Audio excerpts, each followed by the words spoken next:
It is a warning to our descendants not to allow disputes to reach a point where they destroy the country, and not to allow the state structure and the very foundations of the state to become unstable. Of course, it is also a warning to protect social and national unity, our values, and our common foundations. Without exaggeration, this is the most important aspect of our sovereignty.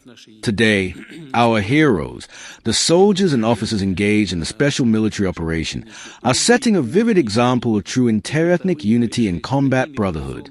Together, they are fighting a righteous battle for Russia, proving in the battle that we are one people.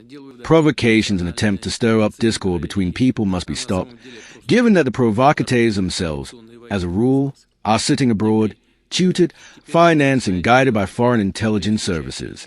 The goal is obvious, to shake our unity. Our adversaries use any excuse or pretext, such as domestic incidents or migration factors, to destabilize the situation and provoke conflict. They are also betting on radical groups, i.e. on openly terrorist methods.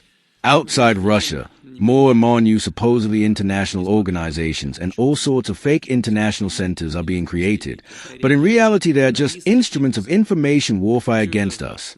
As you know, they are increasingly talking about decolonizing Russia, but what they are actually talking about is a dismemberment of the Russian Federation and inflicting the same strategic defeat on us as before. They have even coined a special term, post-Russia, meaning a territory deprived of sovereignty and divided into small fragments under Western control. We have heard about it many times in various forms, with new ones appearing all the time, but essentially nothing changes. Despite the fact that they have not succeeded for centuries, the threats remain with us. We must, of course, take this into account and act firmly, consistently, and systematically in order to respond adequately to risks and challenges. The new version of the national policy strategy should reflect this. The ideology of aggressive Russophobia is directed against all the peoples of our country, because without the Russian people, ethnos, without this factor there is and cannot be Russia itself. So it is Russophobia in general that is at the center of attention of our adversaries. Our people need the most careful attitude and protection towards their Russian identity, tradition, culture, and language. Their unifying role guarantees a unity of our multinational fatherland. Undoubtedly, the culture, customs, and languages of every people of our vast country are also important and necessary for us. Such diversity and care for its preservation are the foundations of Russia's national policy.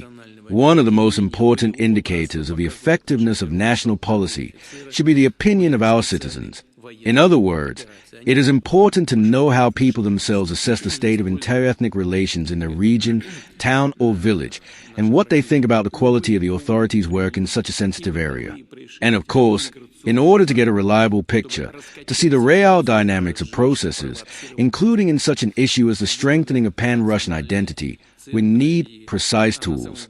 In this regard, with the participation of leading scientists and experts, I ask you to study the experience of sociological research in this area, to propose ways to improve them using advanced scientific approaches and developments. In general, the system of performance indicators of the new strategy is very important for the quality of management and for accurate and timely decisions. I agree with my colleagues.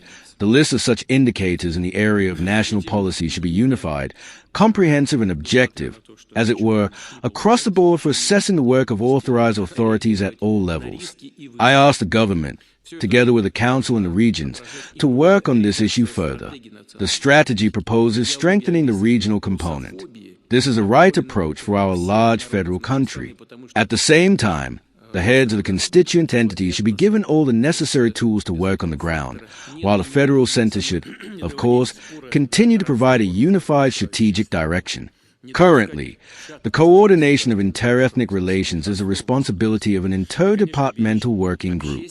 Given the importance of this area, I propose raising its status to that of a government commission.